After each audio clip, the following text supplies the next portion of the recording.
I love listening to your when you're talking about the was it Foucault history of sexuality? That was so funny. Don't get me started. I mean, I have very strong likes and dislikes, and among the things I dislike the most is celebrity philosophers. Yeah. Whose influence is pernicious on human life. I mean, there are such people. If you think of something like early 20th century, Sorel's book, Reflections on Violence, in which he justifies, mass random violence, terrorism, because he says it's the only way to get things done. Well, yeah, but we had to live through Pol Pot, right? And that makes me less enthusiastic for that idea. And given that I have more historical experience than the writers from previous generations, I can't help but apply that, because I'm basically a historian that likes to read books. Mm. So yeah, I'm very happy to help you out in any way that I can. If it's just this gentleman and you, that's just fine. I mean, I'll answer what questions you might happen to have. Got some more people coming in now. Okay. We tend to get about maybe 5 to 15 people coming along to these sessions. Okay, that's fine. 15, but all yeah, good. Nice and intimate. I prefer it that way, to be honest. Like when there's too many people chatting, it's like it's hard. You can't have a real discussion then. Yeah. So I'm happy to do this, and I hope that people look at the lectures that I did when I was in the 90s, when I still had everything together, and my friend Dr. Staloff, who's been added in, just to learn about the thinkers that they don't like, that they reject. That's actually what's good for them, right? Everybody should be reading, right? Not what reinforces what they already believe, because they don't need that. What they need is to understand, not agree with, but understand what alternative views are. And that's a first step in not demonizing them. In other words, the degree of political polarization we have here in America is very dangerous. The irresponsible politicians that we have are very dangerous.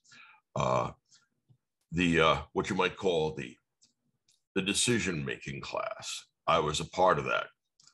Let me be candid. We totally fucked up, right? I mean, no, the list of things we did wrong is enormously long. And we try and counterbalance that with other achievements that are relatively small in size, but get a lot of media attention.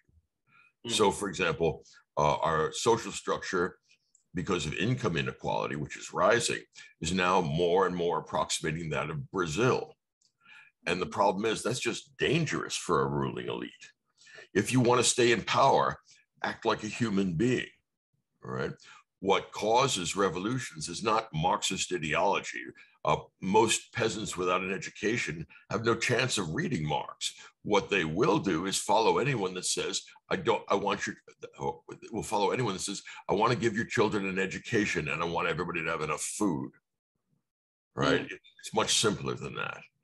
So yeah, America's a mess right now. I follow global politics because I used to teach the history of the world as well, and I was working on one. But Europe isn't far behind, right? They've gotten this this ideological mind virus, and look, you're going to find it on both sides. Neither the Democrats nor the Republicans are responsible governors now, right? And what that's going to do is breed discontent, resentment, and also, and this is fatal, disbelief. Because if they cannot trust the mainstream media, if they cannot trust CNN or the BBC or whatever it is that they're listening to, because of its very dubious and very clear ideological bias, they're going to find alternative means of getting information, and that leads to crazy chaos. That leads to conspiracy theories and all kinds of dangerous stuff. And we shot callers, let's call us the managerial 10%, the taste makers, the opinion makers, the decision makers. We blame them for not listening to us and doing what they're told. The real problem is us being so arrogant and full of hubris that we believe we can modify things so that we can improve them upward and upward until they get to be as clever as us. All right. So the arrogance of elites on both sides, and there's no shortage of that in Britain either. Yes, Brexit was probably a terrible idea. I understand the economics behind it. But with so many people pissed off and willing to vote for a thing like that, you don't blame these people who apparently don't know any better, right? You blame the people that failed to get their trust and then explain it to a point where they were saying, yes, this is best for us as a whole, all right? So we shouldn't have done that. But to go back and say, well, no, let's have another vote because the sheep didn't get it right the first time, that's nothing but contempt. And that kind of arrogance is going to get people to stop listening. And when that happens, again, the consequences are very dangerous. So, yeah, this is not the world I had hoped to leave to my children. We have, my generation, this is the boomers, we are the most mendacious, rapacious, audacious collection of human locusts that America has seen in more than a century. The only people I can compare them to would be the robber barons of the late 19th century, right? It's all about me, you know. So instead of providing shelter and dealing with the homeless crisis, we built McMansions, giant places that we can have. About 90% of the internet economy went to the top 10% in American society. What the hell is going on? Is there nobody in charge? Is there no adult in the room? And here I'm talking about both parties. It's not a partisan thing. Both the Democrats and the Republicans spend more than they take in. It's called deficit spending when they're not faced with a war or similar calamity. And what that means is that you are going to inflate the currency. Our real rate of inflation right now is running at about 9%. This is grossly irresponsible. And we've been doing it for better than 20 years. And it's not a partisan thing. There's no real leadership and no connection to important political realities. So I'm against holding the American bottom 90% responsible, because it's a way of shrugging off the responsibility that should be borne by the people that made the decisions, guys like me. So yeah, I'm a turncoat. I'm one of those renegades that said, look, we found a way to hold everybody responsible for the bad stuff in the world except ourselves. And that's actually part of the problem. I'm a meritocrat. Not that I mean, in other words, I took a test, I did real well, and I joined the meritocracy at 17, even though I didn't know one existed. I mean, that's what the test is supposed to do.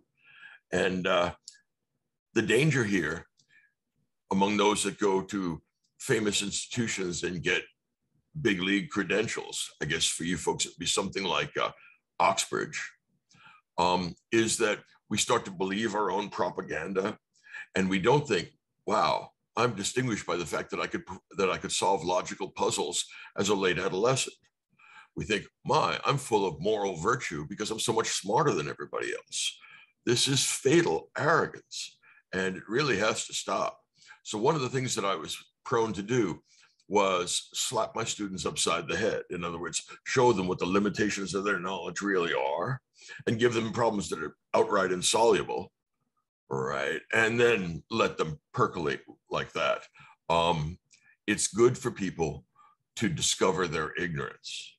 And too many of us have been told, well, look, we all have a common set of feelings and a common set of values, and the great unwashed in America and probably places like England or France, they deserve to have their real income decline by 40% over 30 years. What you're going to have there is people who can't pay their mortgages, who can't send their kids to decent schools. Remember, we don't have, and also we don't have health care. So they're going to get inferior health care, if anything. We're at an impasse, and I'm not optimistic about the next 30 years or so. I think that we're going to see larger scale violence. I think we're going to see military intervention by the American military, and that is intervention, no fooling around. These guys are going to come in with live fire, and both the crazy left and the flaky right are going to get hit with military force. So that's my prognostication. Yeah. Do you mean intervention by American military on American soil against America? Yeah. Okay. Yeah. In other words, I think that increasingly, look what happened. Look, I mean, if you've ever been to San Francisco, it's a beautiful city. I lived there for a while and worked there. The basketball team there, so also, yeah. Okay, well, there's a large cadre, 10, maybe 15% of the people that are making better than, let's say, $250,000 a year. All right, and they're just getting by because prices are so high. There's a roughly equally large number of people that are living in the street under bridges.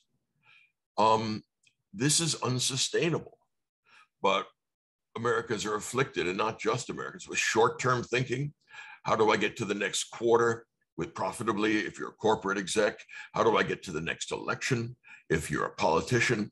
And that problem has gone from bad to worse. They've decriminalized a lot of small time crimes like breaking into cars.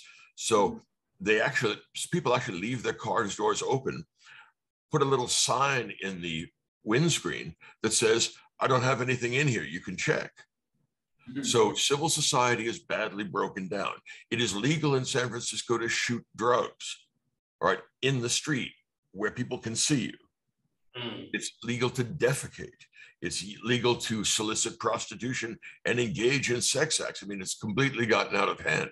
That's why a well-intentioned but very ineffective district attorney was just thrown out in San Francisco. The reason why is that people are not going to put up with this. The problem is, what are you going to do with these maybe 15% of the population that is indigent? Many of them are addicted to narcotics. Many of them have psychological problems. This is going to be a huge problem because it has to be dealt with. It's not an option. And not only does it have to be dealt with, but it's going to be very expensive and very difficult. It's going to involve police coercion or military coercion. And that's a shame to see. That's a failure of the decision makers, not of the people. But I could talk about philosophy if any of you are interested in that. No, I do have a question regarding what you said earlier. And actually, I was already having this question in mind. But sure.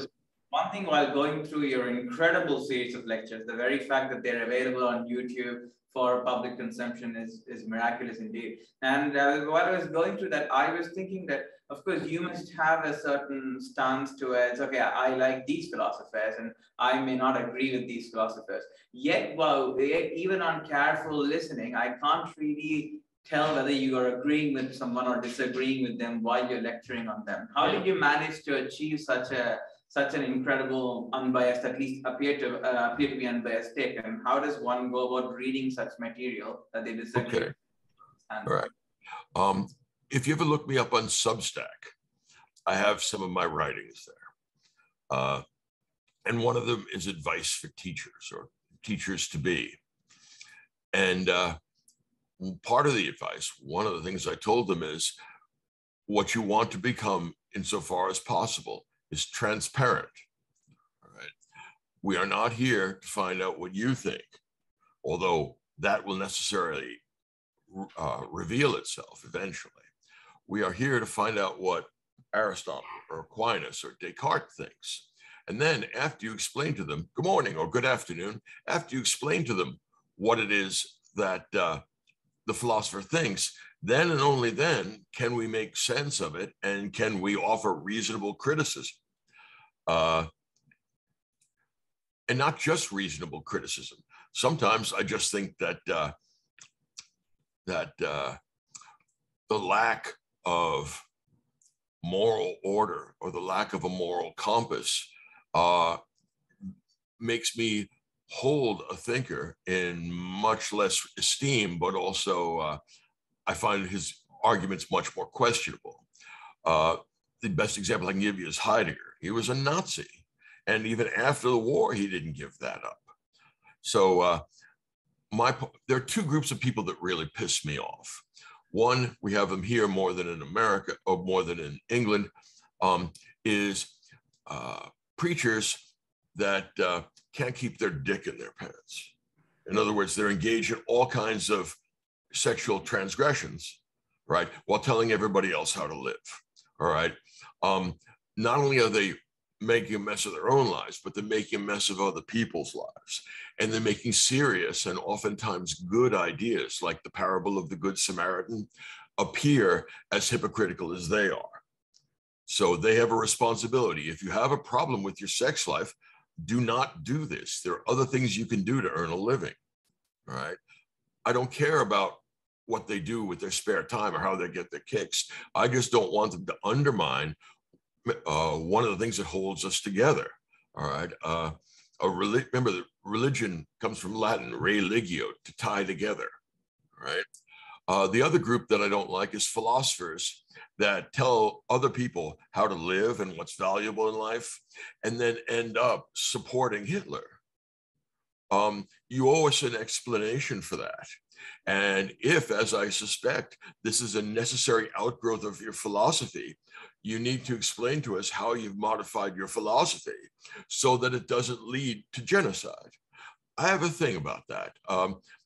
My view of hatred is that if you can't think of any reason not to exterminate a group of people, then you hate them. And so that's one of the problems I have with Nietzsche, right? He said, I think it's in The Gay Science, that in any century, there are half a dozen people that have any value at all. What that means is that everybody else in the world that lives has the moral valence of an ant, and stepping on them is not murder. So, I think that philosophy is in bad shape. The best example would be the worship of postmodernism by second and third raters now. I mean, these were smart, if messed up people, but the people that follow it now, the people that are still doing postmodernism or take seriously Foucault or Deleuze or Lacan, my view is that they don't, that the spirit of the time, the zeitgeist has left them, but they're not bright enough to realize it. So something new is percolating, something new is self-assembling. And I gotta admit, I have no idea what it is. You said in the podcast you did on Foucault that postmodernism is dead, but at the same time you were saying that Foucault was the most cited person in the humanities. So that's right. You think the postmodernism is transforming into something like, well, we have things like these sort of third wave intersectional feminists that, like the scholars in the sort of in the 80s and 90s sort of took up a lot of the postmodern philosophy into their own right. Can you name a first-rate intellect among these? Comparable. In other words, I know it's unkind, but they're derivative. They find something that they can latch onto that'll push whatever it is that makes them feel enthusiastic. And in America, that's on the right as well as the left. There's no truth, there's only my perspective. So that means that arguments are no longer about facts or about logic. They're about who you are. As a left-handed inhabitant of Indiana, I say this, and this is to be taken without criticism, because you are a right-handed inhabitant of California. No, what that means is that all our arguments are ad hominem. There's no other kind of argument to make. That's what this leads to. Instead of judging an argument on the basis of what it says, and if it's true, we judge an argument on the basis of who said it. right? There was a time when that was no argument at all. Now that's all the argument there is. So, I mean, I just shrugged this level of intellectuals off. In other words, no one will remember this or take this seriously except historians. The contribution to real thought is nil. Like I was talking with a professor here actually about his what he thought about postmodernism, and he was saying that he didn't. How would you say? He said he didn't know where he would be without it. Basically, that it was quite foundational in his worldview, and I think that was what a large part of what's happening with postmodernism and postmodernist thinking is taking over the universities. And that's the sort of second-rate, if you like, where the influence is being had is in sort of career intellectuals who are sort of educating the young people, and then they're going out into the world, and that's where you see all this policy coming in. That's exactly right.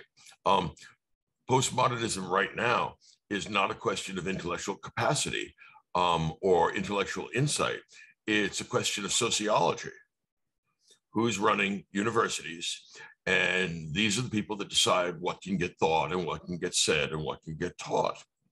And this practice of canceling or mobbing up people that you disagree with is a way of admitting that you don't have an argument to make.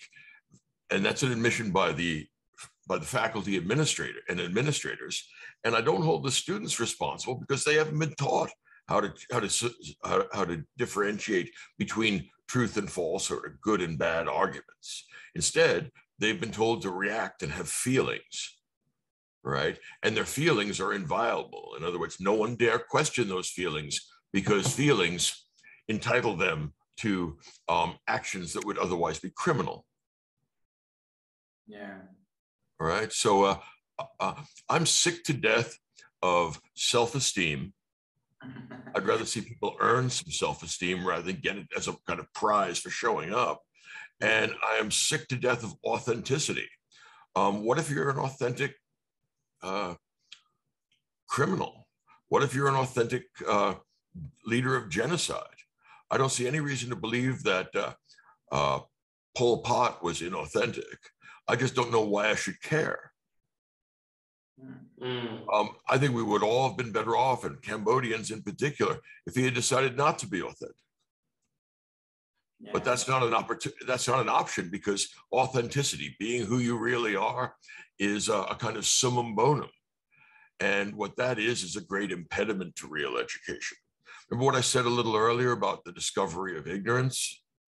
You're never going to discover it if your feelings can substitute for that. I'd rather see people have self-respect than self-pity, but respect you have to earn, and pity you can just learn how to valorize. So we've got a question from Towie in the chat. He says, I think in your Burke lecture, you described the invention of legitimate dissent. Your opponent is not the devil. Do you think that there is any chance of that mechanism being reinstated, assuming you would agree it's completely broken down? I think it's possible. I'm not sure that it's likely, all right? Legitimate dissent and a loyal opposition, these are incredibly sophisticated ideas, and they're also quite fragile. What it requires is mutual respect, right?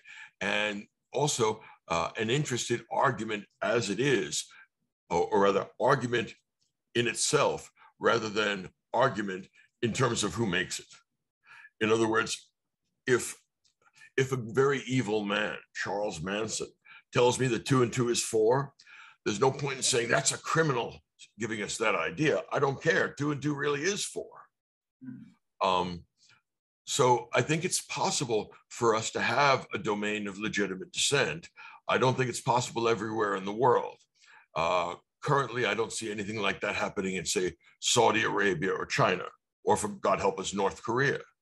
But increasingly, the Western rich democracies are raising up a generation for whom freedom of speech is debatable. Oh, should we have freedom of speech or not? Well, I should have it, but no one else should. That sort of childishness should be challenged. And you're not going to learn anything from people that you already agree with. There's a saying among chess players that you only learn from the games you lose, and you really learn from the arguments you lose. And insulating yourself from losing arguments is just the assumption of omniscience. And everybody knows that's crap. Yeah. Oh, sorry. In the spirit of what you were saying there, though, what can I learn from someone who tells me that the Earth is flat? Okay, you can learn, first of all, that education is the most important political issue. Forget about economics and war, all right? If there's a substantial number of people who have gone through your educational system and think it's flat, then your educational system is a mess. That's number one. So we want to go back and look at how our society is run. Don't just blame the fools that think that. Ask how their teachers allowed this. Are there teachers or administrators that think the earth is flat? God help us, then we're in real trouble. So you can learn from people who think the earth is flat. You can learn from people who deny your fundamental assumptions about the world. So if you have somebody that thinks the world is flat, and actually if you go on YouTube, you can find some. I mean, one of the things about YouTube is that no matter what you're looking for, there's some of it there. The flat earthers, don't know how science works. Again, what kind of education did they get? The country is culpable for allowing that. We get the same sort of thing with new early Earth creationists. We have people who deny Darwin. Again, this is a failure of education, right? Nobody should be able to get out of 6th grade thinking stuff like that. And that's the point at which minds are much more malleable, right? So you can learn from people who think that the earth is flat, from people who think that genocide is good. You can learn from people who think all kinds of bizarre stuff. Look, I was a teacher for 40 years, and some of the most worrisome and, for me, illuminating things were when students start spouting some absolute crazy stuff that I had never heard before. And that makes me stop and think, well, okay, well, how did you get into this mess? And what, if anything, can I do to untangle that? And that makes you rethink what your own thinking is. How can I get from knowing what the right answer is to transferring that right answer to this person? It involves a whole bunch of preparation, like explaining to them how science works and explaining to them that science is fallible. And when it finds out that it's overgeneralized or generalized poorly, they modify their generalizations. Science is supposed to be like that. So the fact that scientists get things wrong sometimes, that's not an argument against science. That's an argument for it, right? But they haven't seen it that way. Yeah, go ahead. With respect to the previous question that was asked by Kavi, and it was that you said reinstating something like reinstating legitimate dissent and actually allowing for conversation and learning to happen rather than just being echo chambers. It requires great deal of sophistication. But as you said, there's also this in your rhetoric earlier. You talked about the arrogance of elites that run the world all over, and it seems that it's only the elites who get to keep running the world because they're in these closed systems of chains, and nepotism of some kind is the only thing that benefits them. So the next person who's going to be in charge of some aspect of the country would come from this circle of elites as well. How can we have? But at the same time, it requires a certain degree of elitism or sophistication in order to bring about the kind of change that would be perceived as ideal as well. So how do you keep an anti-elite rhetoric as well as look for a sophisticated solution at the same time? What would be the right balance there? It's a great question. Okay. The bad news is that every government that currently exists, no matter what they claim their ideology is run by an elite. Yeah. That's just the way human societies work. In other words, it just doesn't work to get 330 million Americans together to vote in a democratic fashion. What do you think of this? What do you think of this? Most of them don't think anything about it. They're thinking about their job. They're thinking about their lunch. They're thinking about their girlfriend. They're thinking about something else. Only a small number of people devote their lives to politics, thank God. What we do need to do is to have a sense that I might be wrong. To accept, in other words, the discovery of ignorance is crucial here. I have been wrong in the past and I might be wrong now. you young fellows look like you're probably in your 20s. Let me break this to you. 10, 15 years from now, when you're in your 30s and 40s, what you're going to find is that you don't believe everything then that you did now, which is a good reason for you to chill out, not for you to abandon your beliefs, but to have a certain wholesome humility, right? So let me give you an example from American history. In the election of 1800, which is one of the great achievements of the Enlightenment, I think it's far more advantageous than the terror of the French Revolution. Thomas Jefferson, who was opposed to the ruling Federalists, wins the election. And Federalists are in a dither because they think this is the end of the world, because they think that he's a dangerous, bad Jacobin and he will ruin America, and the end of the world is nigh. The most responsible elements in the Federalist Party said no. All right. We signed on to agree that we would respect elections, which is why one of the reasons why Mr. Trump is so dangerous. And they respected the outcome of the election, although they felt that this was catastrophic. Now, it turned out that America didn't collapse and the world didn't end by this peaceful transfer of power. That peaceful transfer of power among people who have profound differences and a considerable amount of distrust and disdain was one of the great achievements of the Enlightenment. That's the way I'd like to see power transferred rather than the guillotine. Now, we've done it once. We haven't been perfect at it. If you look at the election of 1860, there we get an unwillingness to trust the other, so we get a civil war. But we have to be willing to accept the fact that we may be wrong and our neighbor with whom we disagree with may be right. And if that's the case, then you have at least the chance of a peaceful civil discourse, which doesn't implicitly threaten to bring the gun and the bomb into American politics or into English politics, right? My point is, we are too arrogant and we are too sure of all the things that we believe. And if other people believe differently, we don't accept that as actually normal and natural in any free country. Instead, we treat it as some sort of intellectual leprosy, and we do our best to exterminate it.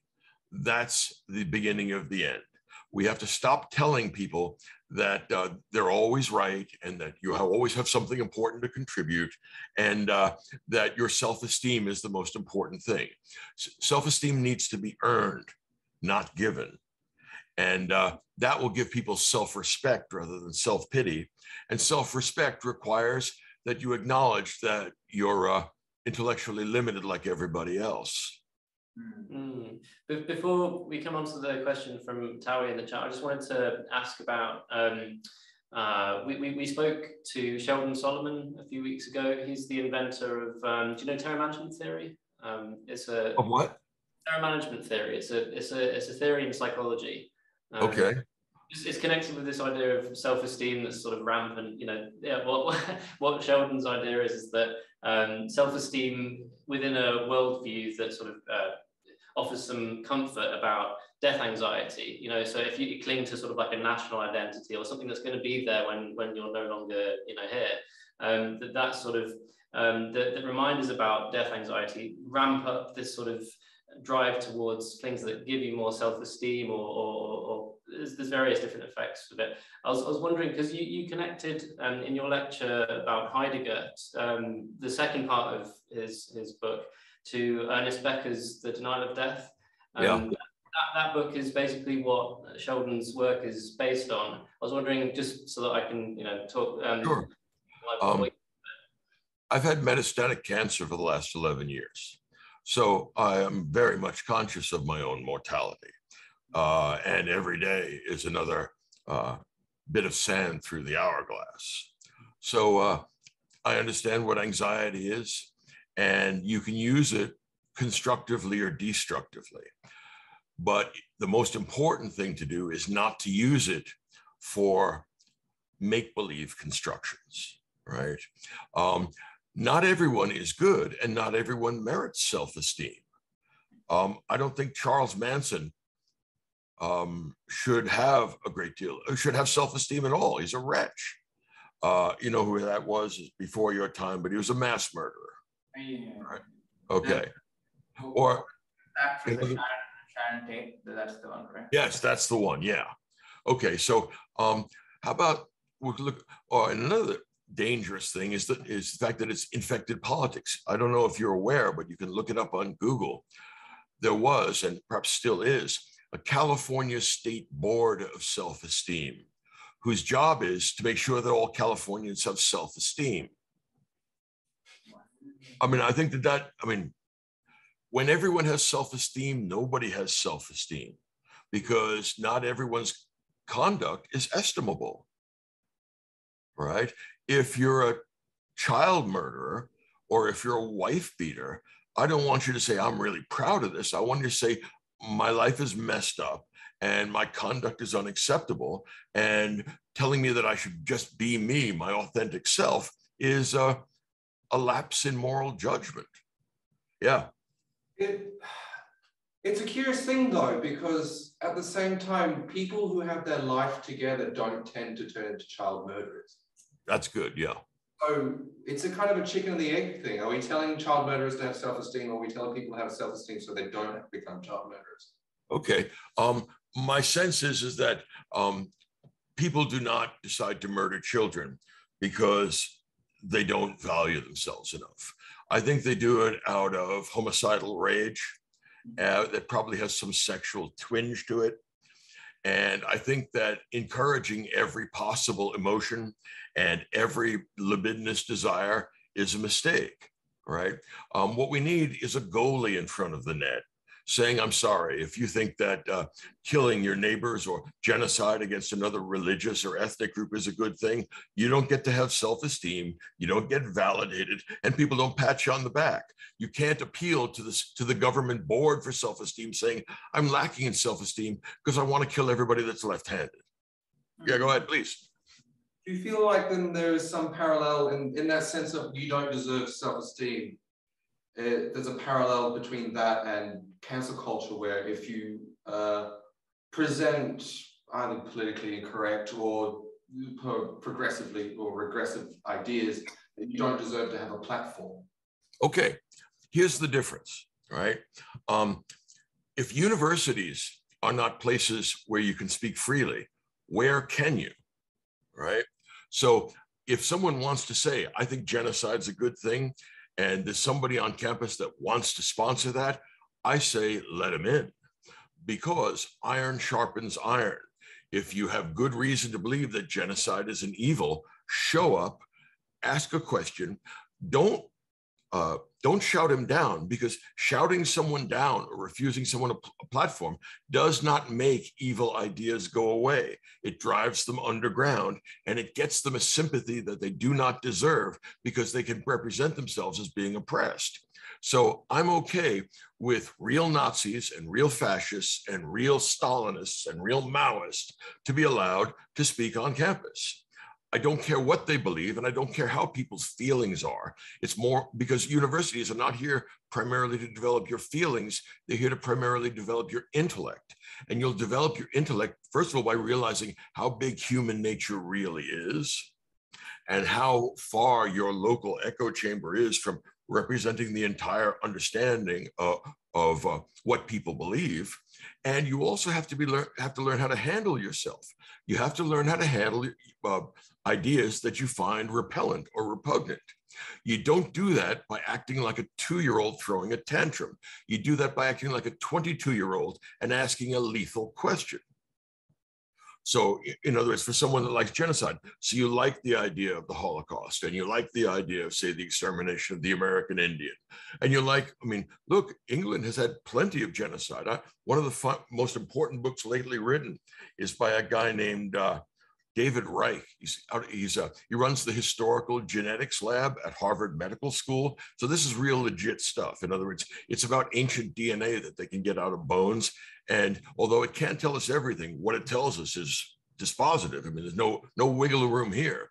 Well, it turns out, and this is something to think about, And it's actually might inform your discussions of politics in England. You know, Stonehenge, right? The big set of monuments, and it's an ancient Druid cult center, apparently. Okay, they have sequenced the DNA that they got out of those graves, so they know who they were. You're also familiar with 1066, the Norman invasion. You heard of it? Good. All right, enough history is being taught here. There is no genetic connection between the people that built Stonehenge and the people who lost the battle to William the Conqueror. In other words, in the intervening 3,500 years, the entire population of England had been wiped out. If they had been kept as slaves, or if there had been intermixing of the genetic pools, that would show up in the bones. Mm. So you're standing right on land that was subject to genocide, and then subject not quite to genocide, but pretty close to it, when the Normans rampaged through the country. And I guess during the English Civil War, the Puritan Revolution, you had genocide, but that was probably restricted by religion rather than phenotype. And Ireland has gone through much the same process. Yeah. So one of the things we learned from history is that genocide is terrifyingly common. It's not unusual. You've heard, no doubt, about the European or white settler destruction of the American Indians. The largest known massacre of American Indians happened in 1350 AD in South Dakota. South Dakota is roughly the geographic center of North America. All right, and this was done by stone tools. It was one tribe on another. It's larger than the two largest European Indian massacres. So people have been doing this for a long time. And genocide is the ultimate result of refusing to acknowledge that there may be other legitimate ways of viewing the world besides your own, right? A personal note, when I was a graduate student, I was teaching at City College of New York, and the chairman of the department was named Rada Milantevish, and she was a real, what we would call woke nowadays, radical lesbian. And she was interested in using history as a kind of politics. She knew that many of the historical claims that were being made in this class were lies, because that's what the textbook said. And when I asked her about that, she said, look, don't be stupid. There's no true, there's no false. Our discussions of things like history are political weapons, and the only question is what side you're on. Now, here's the kicker. About 10 years later, I saw her on TV. By this time, I had gotten my degree. I was teaching at Princeton. And it turns out that she had taken an early retirement so she could go back to her native Balkans and participate in politics. Our sensitive left-wing professor was now the Serbian Minister of Information under Milantević, under Milosevic. So she was explaining to people how the big piles of corpses and the mass rapes and the mass summary executions, why they didn't happen, and if they did happen, they were okay. So she swung from far left to far right with surprising ease, and that's the worry that I have. All right, I don't think that there's much distance between the genocidal left and the genocidal right. It all begins with denying that anything is really true or false. And that means even if you have big piles of corpses, you can get on television and say, there's no such thing. And besides, you're interfering with our internal affairs. And the whole collection of rant and cant that you get from politicians, particularly from the ones that are given the job of Minister of Information. So yeah, I've had, I see her as being a war criminal. I don't think she was ever indicted, but the danger of radical political positions is that it tends to make you first reject all alternative ways of thinking, and then with it, reject the people that are doing the thinking. And once they become outside of the human domain, well, then it's like stepping on ants, or maybe even better, stepping on dangerous animals, dangerous bugs that deserve to be killed. Right? So yeah, I think that the danger with what far left agitation is that when it comes into power, it turns into far right genocide. And then I don't know whose side to be on, except that I hate this. Yeah. That's question. Yeah, we just want to question in the chat. Tawi asks, it sounded earlier like you were warning against the belief that a strong intellect is the highest virtue. Is this connected with the warning from Kierkegaard against worshipping rationality as an idol? And then side, he's 36 and can verify that he believes a lot of things differently than he did in his 20s. So okay, that's a really good question too. I don't think a strong intellect is the highest moral virtue, right? Here's the deal, and this is actually the last chapter in that world history I was writing, and maybe I'll go back to it. The reason why I'm a Christian is because it's not clear to me that love is a lesser value than truth. I like them both. The danger is, in a Venn diagram, they don't perfectly overlap. We get this reason as the supreme value coming from the Greco-Roman tradition. But if you look at something like Aristotle's Nicomachean Ethics, there's simply no mention of altruism because he doesn't see it as a virtue, because he can't see what the rational point is of doing something for other people. What do you care? You don't feel their pain or pleasure.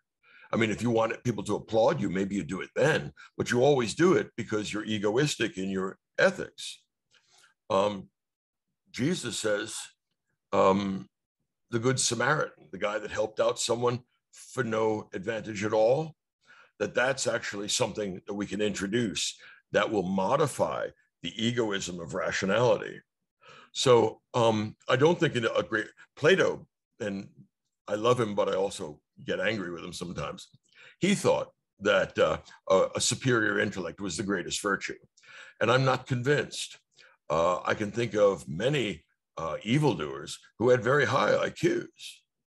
I also read a book, I forget the name of it, but it turns out that among people in Europe during the Nazi occupation that hid Jews, hiding Jews at your own risk, it correlates inversely with the number of university degrees you have.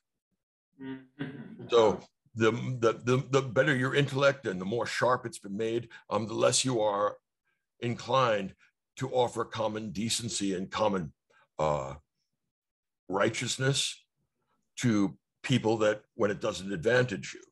So here's the point. The most difficult single problem that our species faces is the disjunction between love and reason.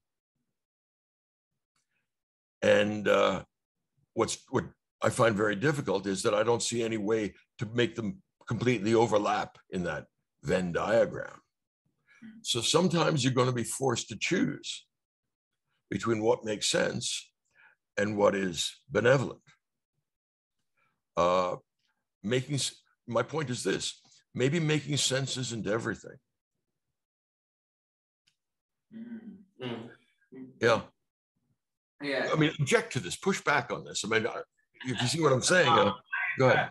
I very much agree with you on that side. I feel it's more to do with, I think people value intellect, to my mind, I feel people value intellect more than people value benevolence or altruism in a certain way. Because the idea of religion or something that transcends the self kind of is no longer the center place of anybody's belief systems or everyday activities, and so therefore people who have a good understanding of religion, or perhaps a good understanding of spirituality, or some kind of thing that transcends just themselves, that they care about are more prone to appreciate altruism or acts of kindness or love more than intellect as well, because people who have to value intellect also value their own intellect, or maybe value or aspire to somebody else's intellect, and so they value so most of their approach towards fulfillment looks inwards towards themselves, whereas people who value love or kindness, their fulfillment looks outwards at others and kind of sees the whole world. So I believe that strongly. So I don't feel there's a pushback from me. However, I do want to go back to the previous kind of discussion we had before Tanvi's question. That was regarding war and stuff that we just touched upon it. I was thinking about it in the recent kind of the Ukrainian-Russian war that's going on as well. Is that I was comparing this to what I thought people might have felt earlier time, maybe the 50, 60 years ago, when other world wars were happening, or wars even in Vietnam was happening, was there was still a groundswell of support about halfway across the globe and other places to kind of intervene in these wars among people. Now you can say this groundswell of support was inherently wrong, or perhaps it was in the Vietnam War to send barely like 18-year-old adults to their deaths was horrifyingly bad. And I do agree with that sentiment. But there was also this generalized feeling that a lot of people could drum up support for it, or could drum up a sympathy for it in one way or the other towards somebody else halfway across. While I'm looking at my own stance and the stance of people around me during the Russia-Ukrainian war, it took absolutely very little time for me to move on from it. In no time at all. For a week, I was aghast, and I was like, oh my goodness, can't believe he's doing that. And 2 weeks later, I was like, oh, did you hear what happened in the Amber Heard Johnny Depp trial? And and I was thinking about my own stance, and I was really worried about why I'm not able to feel as intensely and consistently about an actual war and loss of life that's happening, not 2,000 miles away from right where I'm sitting right now. But also, is it and what's happening to society as a whole that's happening, and how is this not a sign that society is more fragile than it is now, and there's less cause for optimism for strong societies than any time in recent history? Okay, I mean that's a couple of very complicated questions. Let me talk about your last one first. Put it back there. I was struck by the fact that you phrased your disgust at the Russian invasion of the Ukraine in terms of your feelings. I was aghast. I didn't like it, but my feelings became numb over time. This is called, I think, compassion fatigue. What if, and this would be a way to try and square the circle, what if our moral judgments about aggressive war, I mean, in other words, non-defensive war, what if they aren't properly situated among our feelings, but within our knowledge as an understanding of our moral duties to other people? Okay. Right? And we have universal moral duties to everybody. And while your feelings about it may get fatigued, oh, I'm tired of doing this, the better part of your intellect might reinforce your feelings and saying, look, I don't care how I feel about this. I care about doing the right thing. I'm currently giving a series of benefit lectures for the Ukrainian relief. And look, I'm pretty sick because cancer meds are almost as bad as the disease. And I do it, and I just drag my ass in front of a camera because there are people that deserve it, and I have moral obligations to them. I'm not doing it because I enjoy it. I'm not doing it because I want people to say, oh, you're a wonderfully compassionate guy. I'm doing it because I feel an obligation, I know I have an obligation to do it. And I'm stepping up and accepting the fact that I have moral duties that may well not be enjoyable, and you're obligated to do them anyway. That's the Stoic and Kantian in me. Now, to go back to your first question, which is a real can of worms too. I think that religion is misunderstood in the following sense.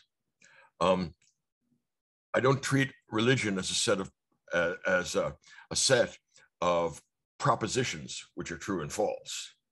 Instead, a religion is a language. It gives you not a vocabulary. It gives you a vocabulary, but not in the sense of a collection of words. It gives you a collection of images or symbols. Cain and Abel, David and Goliath, the Good Samaritan. And there's also a grammar, in other words, rules for the deployment of these symbols. Now, here's the kicker. There's no such thing as a true and false language. That's a category mistake. There are true and false sentences. So I don't care what language somebody's speaking when they talk about our ultimate moral responsibilities. What I care about is what they're saying. So that's why why I like Buddhists and Muslims and Jews and Zoroastrians and anybody, and for that matter, Platonists, because I see that as a monotheism too. My point is then, if you don't have some sort of religious language, then you're not able to articulate the reason why we shouldn't countenance genocide. What if genocide is serves our self-interest, as it does for somebody some of the time? Well, rationally, I don't know what reason you should give up. You should then refrain from genocide, but I think it's an abomination anyway. Let me give you the most terrifying of examples. Hiroshima. I don't think that there's any good logical reason not to nuke Hiroshima. It's not that I'm advocating nuking Hiroshima or anyplace else. It's not unreasonable. It's an abomination. Yeah. And here, I'd love Trump reason, because making sense isn't everything. And so my argument would be then that it's important to have at least one religion, because that gives you a way of communicating your deepest moral commitments about how the world should be. It is even better if you know more than one. I'm a Christian because that's my first language. I was raised on it as a kid, but I have a near native fluency in Platonism. I mean, you wouldn't know I wasn't a Platonist if you were to try and figure it out. I've tried to get bits and pieces of all the other great religious traditions because they all have something to say to you. I mean, you can't know a priori that they're not going to inform you of something worth knowing. And yes, it's not going to be a series of verifiable propositions, but science isn't everything. I like science and have the greatest respect for it, but I'm not sure that it's going to solve all human problems. Far from it, it's cost more as well. Yeah. Right. So if you see what I'm saying, I'm not dogmatic about religion. I don't care whether Jesus rose or lived or any of that stuff. What I care about is that it gives people a way of saying we ought not to nuke other people, right? And people will say, well, look, we can save our own soldiers and we can end the war in a quicker period and all the rest. I'm saying all that's true, but it's an abomination and should not be done. One of the great things that turned my thinking around on this is that Dwight Eisenhower, when he heard about the existence of the atomic bomb and that they intended to use it on Japan, he went ballistic, which is a funny way of phrasing it, but it's true, and insisted that they not do that. He said, number one, I don't want to open the door to the use of a weapon like that to destroy whole cities at a time. Number two, it's immoral, it's wrong. If you're willing to be a little patient, you can blockade Japan. It can't feed itself. It has no energy sources. And if you keep on bombing areas that have military significance, you'll be able to force them to surrender. There's no need to wipe out hundreds of thousands of people at a shot. And I thought that was very important because it's easy to make moral judgments in hindsight about people you don't know. But he was on the ground, he was a general, he knew what was at stake, and he said, absolutely not, right? So a final thing to think about. The two easiest jobs in the world are spending other people's money and improving other people's morals.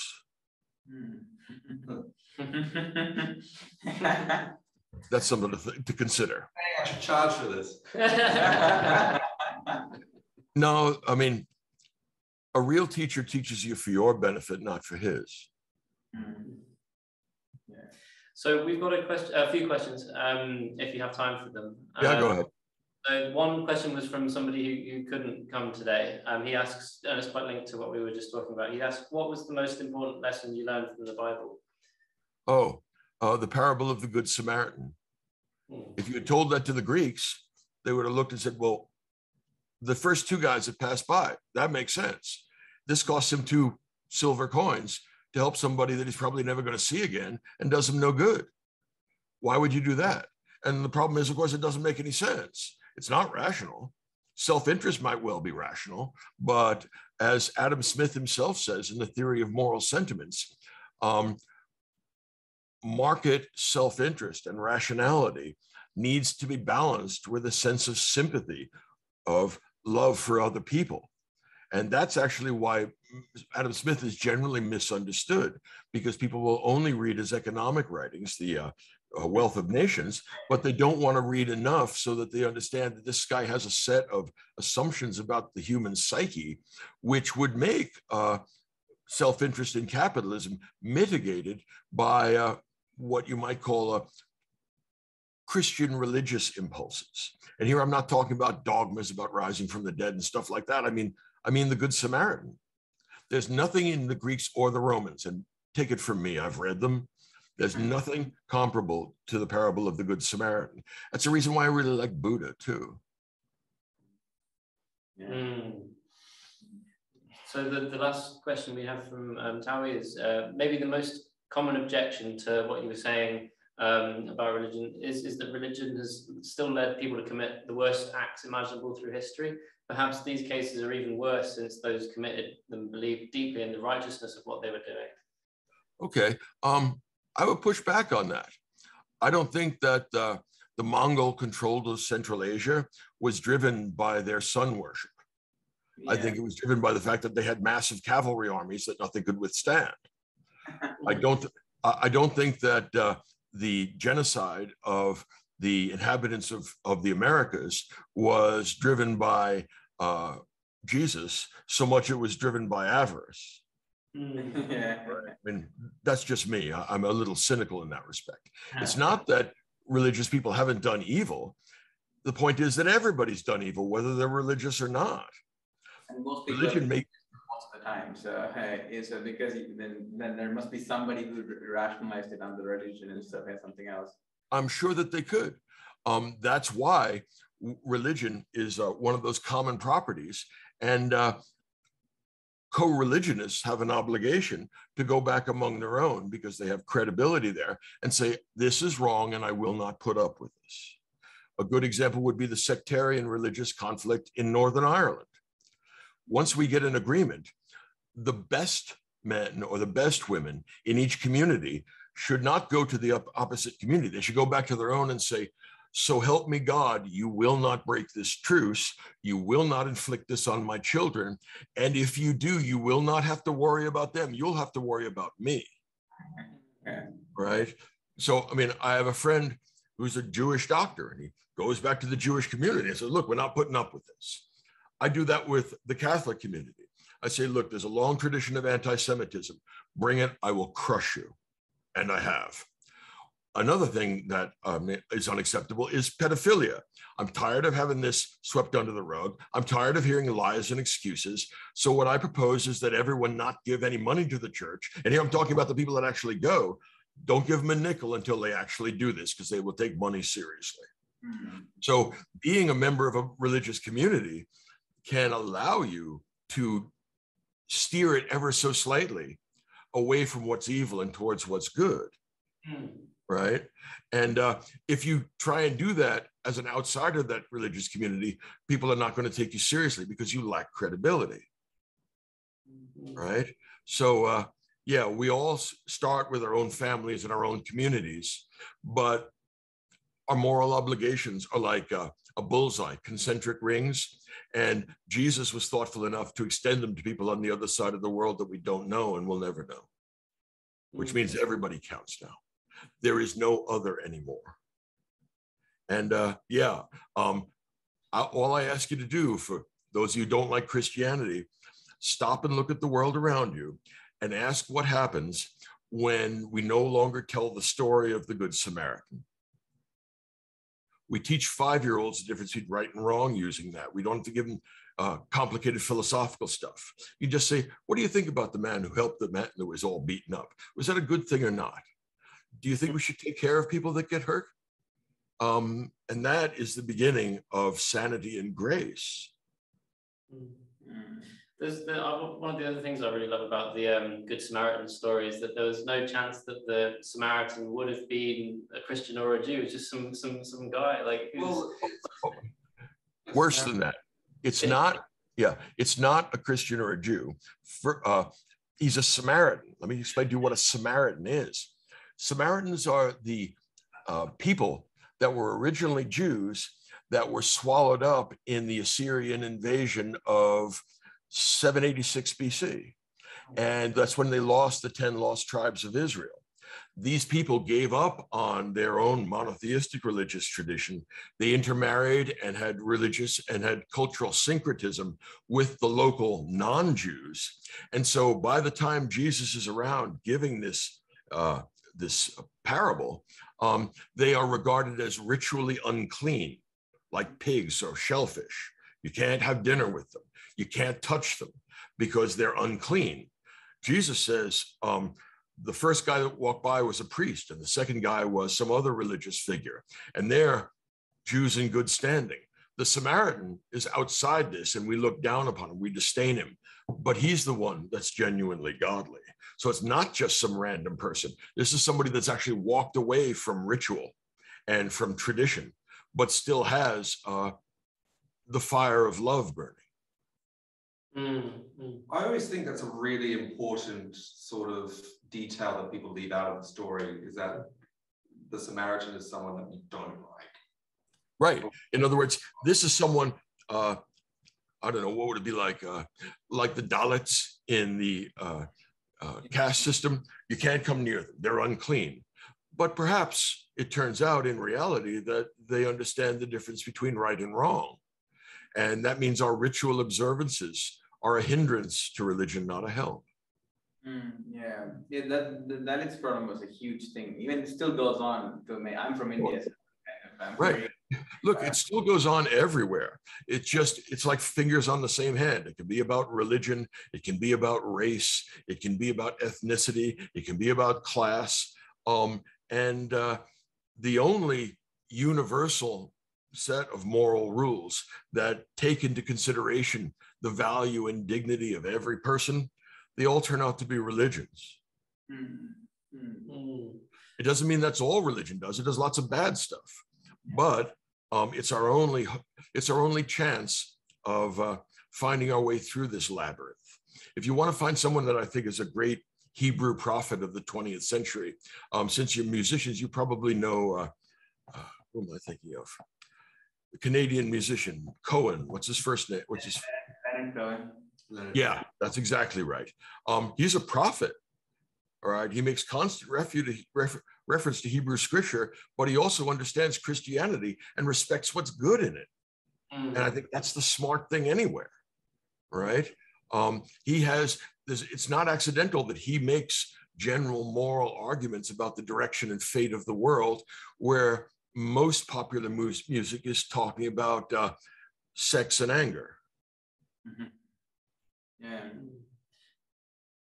I just wanted to comment on like these sort of objections people have to religion, the sort of resistance people have. I think to try and understand that is also quite important. I think like if you read some of the things in the Old Testament that are very objectionable, like for example Elijah and the prophets of Baal, you know, where he's sort of like, you know, big dick energy, sort of like saying, hey, this is my God, check it out, and then he kills them all. And yeah, so and people like I know I watched I come from a Protestant background, and I've sat through exhortations where people praise the guy, and you can understand why people, you know, have an objection to that. And absolutely right. In other words, there is no scripture that is free from evil. There is no religious tradition that is free from evil. There is also no non-scriptural book that is free from evil, and there's nobody on the planet that's free from evil. So accepting the fact that we're all flawed and that we're not perfect, nor are we perfectible, which is the seduction of Athens, right? Plato thinks people are perfectible. To say that there's always a fly in the ointment is a very wise idea. And to be picking up on that, very smart. Now, here's how I would try and explain that in world historical terms. Okay, if you look at the earlier books of the Old Testament first. Right, we get the Pentateuch, and then the next one is Joshua. And Joshua is the one who actually leads the chosen people into the promised land. And God tells him that you're supposed to kill everything you see there. So when they march around Jericho and allegedly the walls fall down on their own, not so much. Instead, they destroyed those walls and then killed everybody in the city. And then they killed all their livestock, and then they destroyed, they made it into rubble. So yeah, there are genocidal passages in the Old Testament, all right? But there's a change. Here's the deal. In the 6th century, the remaining 2 tribes of Israel, right, because there are only 2 left, because the Assyrians created Samaritans a couple of centuries before. They get overwhelmed by the Babylonians, and they're taken to Mesopotamia and enslaved. Okay, and they're kept there for about 100 years, maybe a little more, because they were let out in groups. And the reason why they were freed is because the Babylonians were conquered by the Persians. So the Jews saw the invading Persians as the hand of God. Now, they were forced to live among the Persians until the Persians began letting them go back to their homeland to rebuild their sacred city in groups, in tranches. Okay, here's the big deal. I had never noticed this before, but it's the prophets that are writing just before, during the Babylonian exile, and also just after. It's just after when they go back and rebuild the Second Temple that the Old Testament goes from being an oral tradition to being a written down tradition, right? And so they have to splice together all these stories, and that accounts for some of the anomalies in it. But here's the big deal. If you look at something like Isaiah, and Isaiah is written probably during the exile, all of a sudden, Yahweh doesn't want everybody but the chosen people to prosper and do well. There's a line in it which says, I really love, something to the effect that I really love the Jews, my chosen people, and I really love the Assyrians, the work of my hand, and I really love the Egyptians who spring from my other hand, or something like that. In other words, Yahweh now has moved from being a tribal God to being a universal God. And I spent a long time. In other words, I brood about books and have all my life. And I was trying to figure out how they did that. And then, last couple of years, it occurred to me. The Jews thought they were the only monotheists in the world, and everybody else was a polytheist. But the Persians that liberated them by conquering the Babylonians were Zoroastrians. They were monotheists from a different tradition. This must have blown the Jewish intellectual leaders and leaders in general away. We thought we were the only monotheists in the world, and now a giant empire that's organized, whose central religion is monotheism, has shown up. So we're not the only monotheists. So God must really like the Persians. But once he starts liking people that aren't chosen, and once he favors people that are monotheistic, the possibility emerges that what used to be local tribal rules become universalized moral norms. Okay. Right? So I think that there's a change in the Old Testament from the primitive tribal God, right, who's essentially a volcano god, right? He's pissed off, to a kind of universal ground for universal moral obligations. And so it turns out then that everybody's the chosen people. And this is setting the stage for what will come in the New Testament with explicitly universal moral norms. So it's not that these explicitly universal moral norms don't exist in the Old Testament, they do, but they develop over time. And here's why. God reveals himself, but only in stages. If you look at that and actually read the Bible, what you'll see is he reveals parts of himself, and then he tells the people to whom he's given this moral law to behave well, and then they don't, because that's how people are, and then they get punished for it, and then they repent, and then God says, okay, I'll give you a break again. Let me reveal a little bit more of myself, and a little bit more, and a little bit more. And so God never lies about his properties, but he does withhold information that might correct mistakes that those who get the revelation make. Let me just give you an example. The first commandment, I am the Lord thy God, thou shalt not have strange gods before me.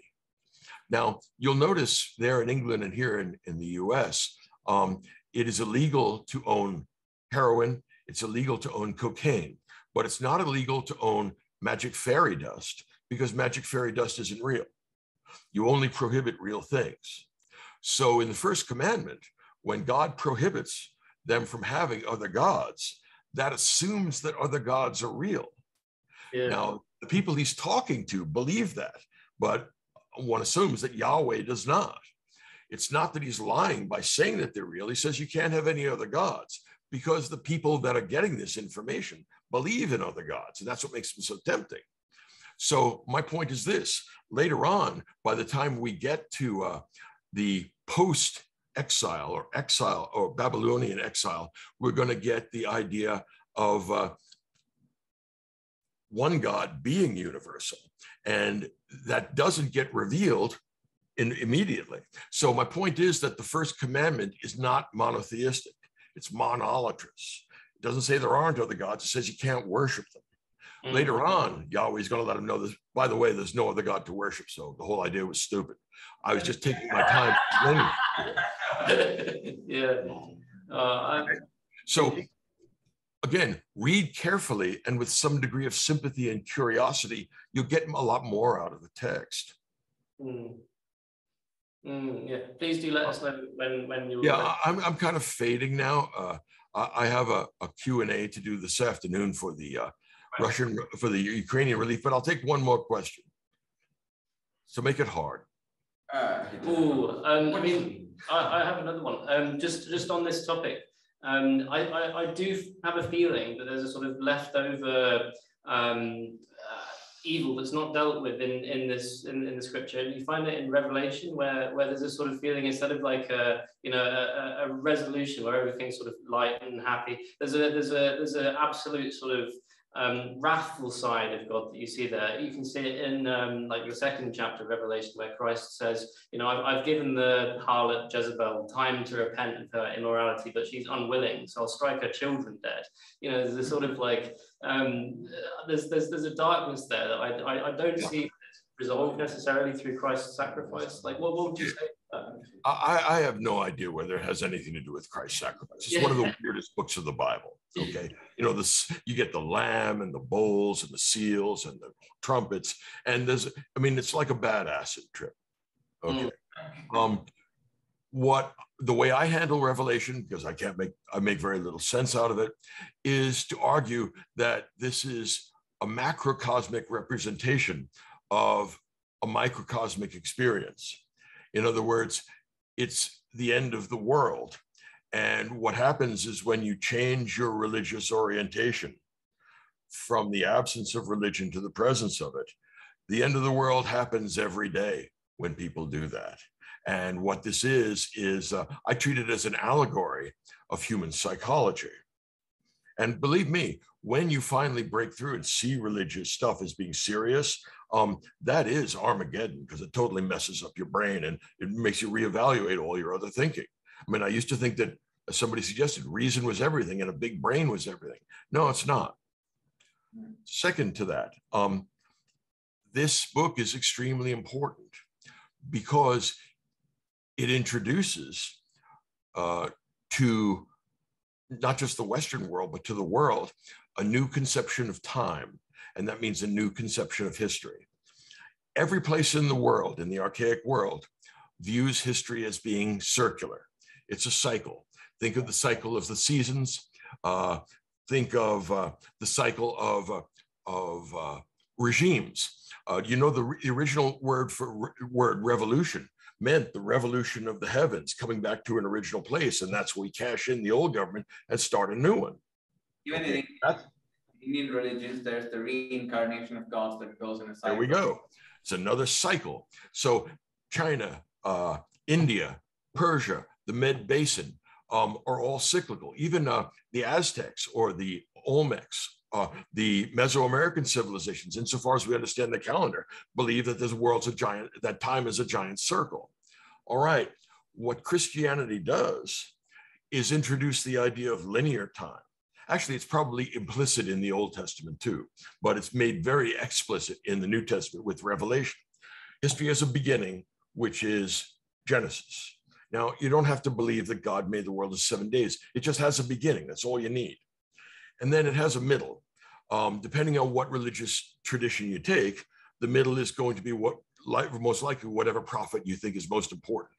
So for Muslims, it'll be Muhammad and his revelation. For Christians, it'll be Jesus. I suppose that for Jews, it will be Moses. But if you see the idea, it has a beginning, it has a middle, but that means it has an end.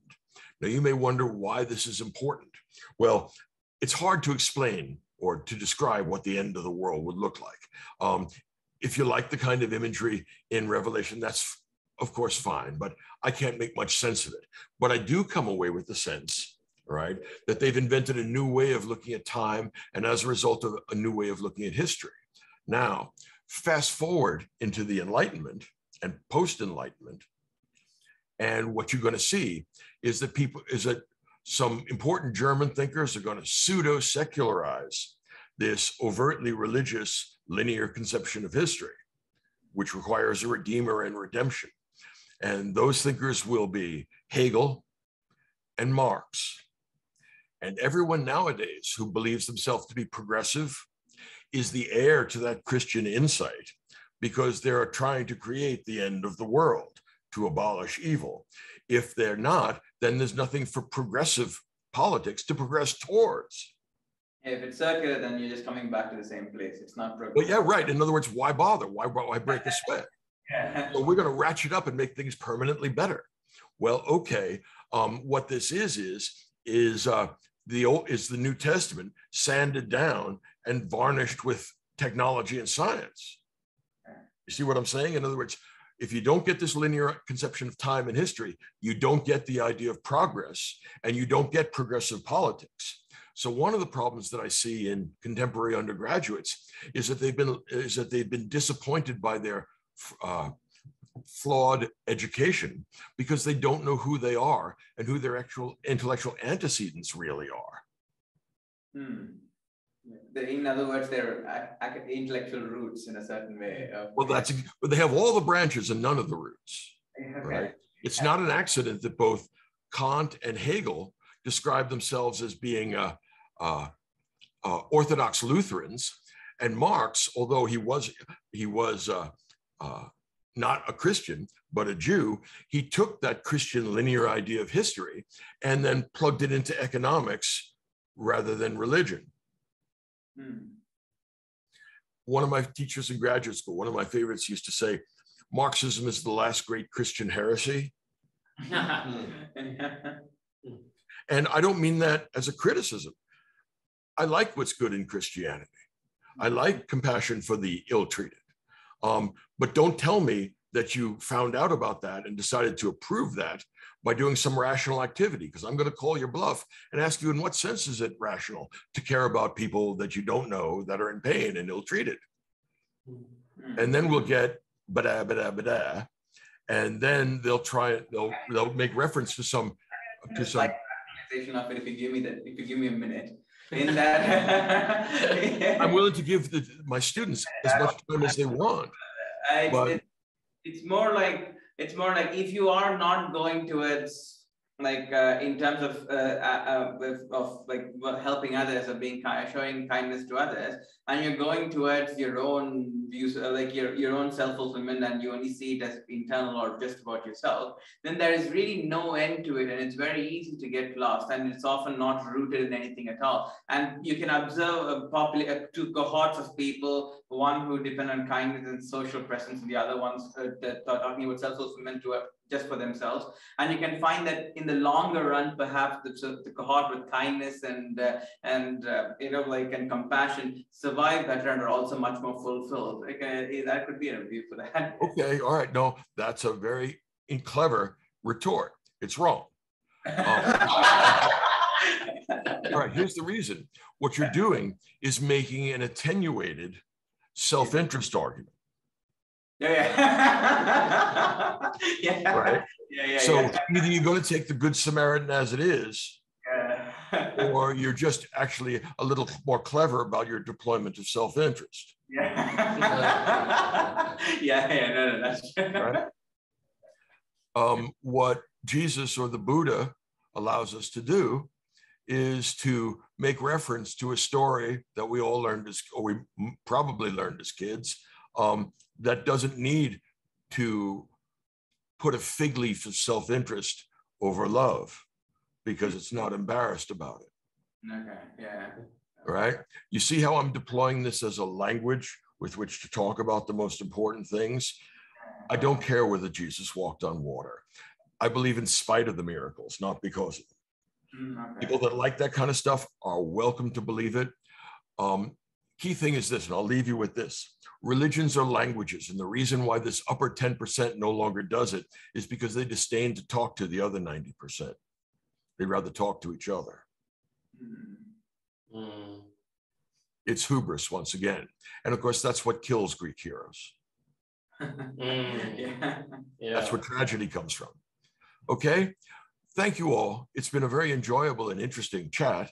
I'm afraid that my brain is Swiss cheese. I can't think off the cuff like I used to. My daughter said that I'm about 95% of what I used to be. And this is not like 95% of a loaf of bread where it doesn't make any difference. It's more like 95% of a bridge. Yeah. All right, as far as you go, and that's all we got. So I apologize for my inabilities, but I hope that I've forced you to think about some stuff you wouldn't have thought of before, right? And then it's up to you to figure out what you want to do with it. I'm not trying to turn out bad copies of me. I'm trying to make a better version of you. And you do that by first discovering your ignorance and learning the virtue of humility. Remember that in Nicomachean Ethics, humility is not a virtue. All right. Thank you all. I wish that music will lead you to a path that will be good for you and good for everyone else. God bless. Thank you very much. Thank you very much. Damn. That was good. Yeah, it's incredible to think that the person who did all those lectures was just sitting in front of us. Well done, Chris. Thank you for that. That's amazing that you, through your efforts, you got him here. But yeah, I wasn't expecting him to look and sound like a preacher for a good. Like actually, all that was missing was a pulpit, and he was he played the part. But yeah, it was very interesting. That's gonna be a memory. Talking about the Old Testament, Michael Sugrue.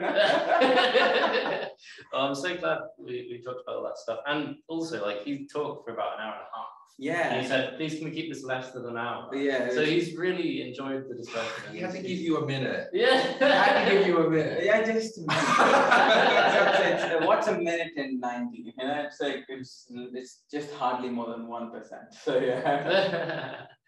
Yeah. What do you guys think on Zoom? It was fantastic. Yeah, it was just as good as being there from my perspective. Yeah, thanks so much for setting it up, Chris. Like he set off apologies for my, inability or whatever. I didn't notice any problem whatsoever. He was flowed perfectly through every point. Yeah, if that's inability, then we are a disability.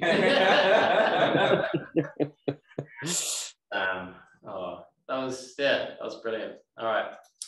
Should we call it a day soon? I'm happy to, because I have a few emails to send and some dumb stuff to do. So yeah. Yeah. Well, next week I was hoping to look at Roger Scruton's documentary "Why Beauty Matters," just to look at aesthetics. You finally found a way of making me watch it. To 2 years of recommendations. I shall. No, let's do it. Yeah, that seems like a week. So is it on the 19th of June, right? Yeah. Next week. But yeah, thanks very much for coming. And it's recorded, so I'll post it on the chat, and I'll probably upload some of these things to YouTube unlisted, so that we can just share it in the. Yeah, I think we should stop the recording now, because I don't want any more of my blabbering. So all right. I I did